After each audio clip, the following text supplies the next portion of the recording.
ఏం daddy, phone చేయదని చెప్పాను కదా. ఇక్కడ నేను చాలా హ్యాపీగా ఉన్నాను. తాతయ్య అమ్మమ్మ నన్ను మహారాణిలా చూసుకుంటున్నారు. అసలు నేను ఇండియా వచ్చింది మా ఫ్రెండ్ పెళ్లి చూడటానికి కాదు, తాతయ్య దగ్గర ఉండిపోవటానికి. దీపావళి పండగ నేను రాను. ఈ దీపావళికి నేను ఇక్కడే ఉంటాను, ఇక్కడే చేసుకుంటాను.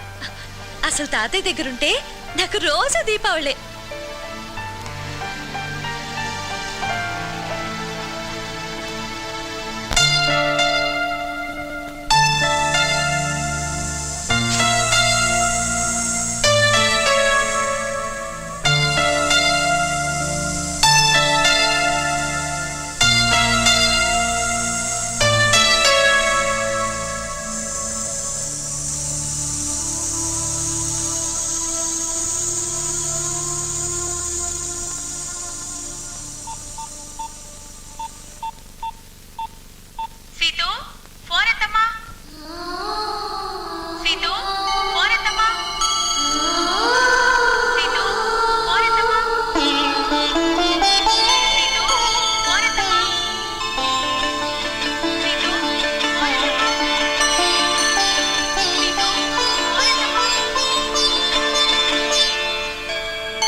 అయ్యో చిన్నమ్మ గారు, అది అయ్యగారు కుర్చీ.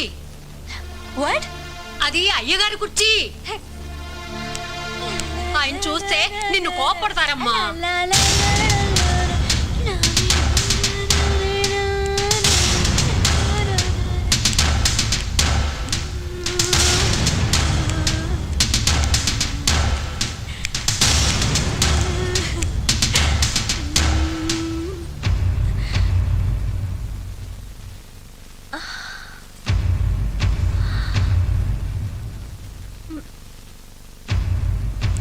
కొడతారా తాతయ్య?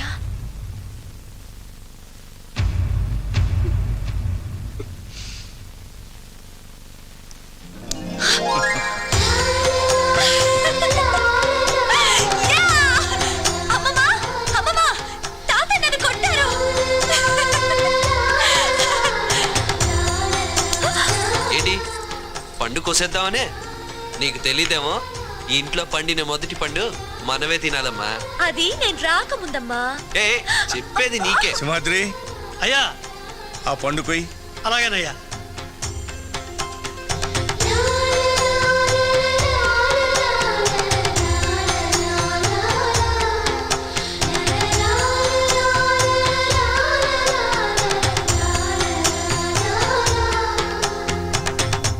ఆనంద్, నీ చేత్తో సీతుకి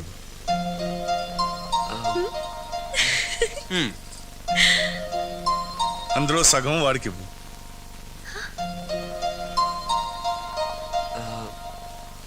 దేన్నైనా సిరిసగం పంచుకునేది ఎవరు? భార్యాభర్తలు. డాడీ.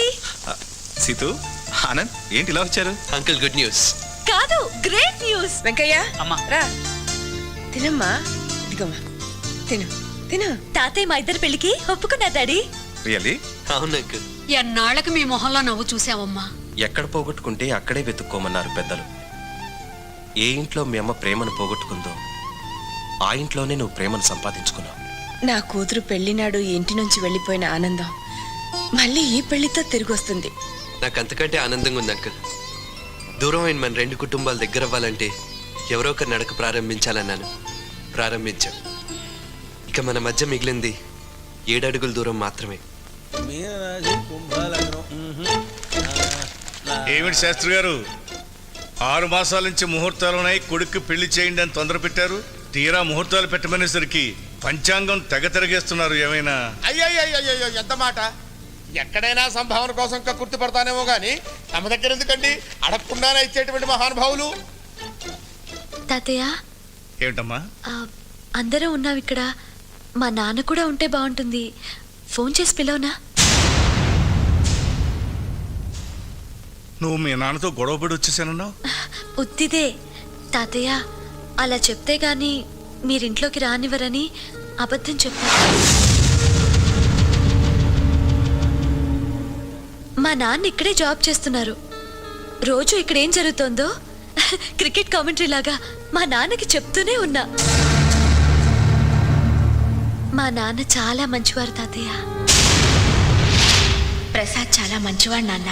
అమ్మ పోయినా రెండో పెళ్లి చేసుకోకుండా నన్ను ప్రేమగా పెంచారు. అందుకే నాన్నంటే నాకు చాలా ఇష్టం తాతయ్య. ప్రసాద్ అంటే నాకు చాలా ఇష్టం నాన్న. మీ ఆశీస్సులతో అమ్మ పెళ్లి జరగలేదు, కానీ నా పెళ్లి మాత్రం మా నాన్న ఆశీస్సులతోనే జరగాలి.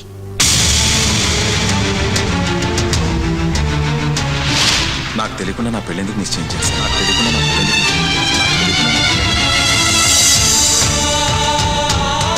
అది చదువు, ఇది జీవితం సార్. జీవితాంతం బాధపడమంటారా?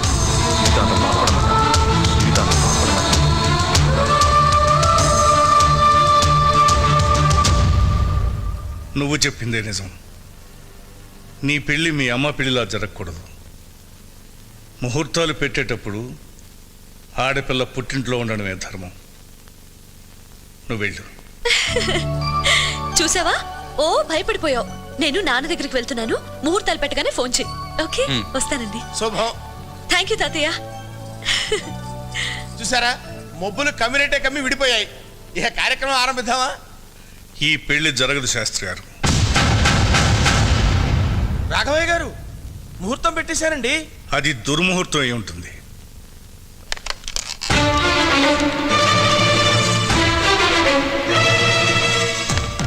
హలో సుబ్రహ్మణ్యం, రాఘవయ్య, ఏంటి ఫోన్ చేసావు? నా కొడుక్కి నీ కూతురికి పెళ్లి. అభ్యంతరం ఉంటే ఫోన్లోనే చెప్పు. అభ్యంతరం? అదృష్టం రా.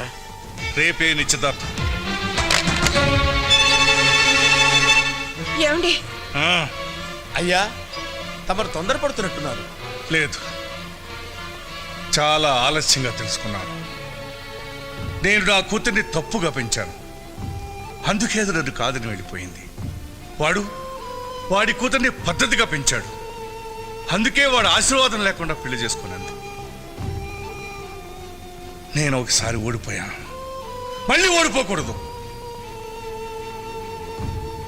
ఓడిపోను. ఎందుకో తెలుసా? నా కొడుకుని నేను సాంప్రదాయంగా పెంచాను. నా గౌరవం, పరువు, ప్రతిష్ట అన్నీ తనేనని వాడికి తెలుసు. అందుకే నేను ఓడిపోను.